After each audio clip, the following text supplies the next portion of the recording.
mockingbird schooled in the tree outside the open window of the hospital mastered the music of the heart melody, a sound that is a sign of something that is not as it should be.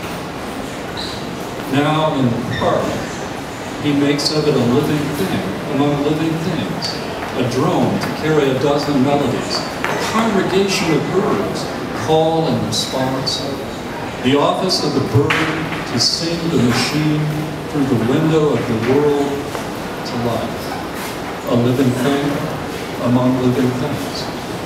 Not the tone, but the singleness of it signals how close death is. Not the fact, but the insistence of it dares life to recede until some human presence calls it back. Mockingbird knows context is everything. Knows you have to miss a beat now and then to show you're a living thing. No whole number, but a composition of fractions.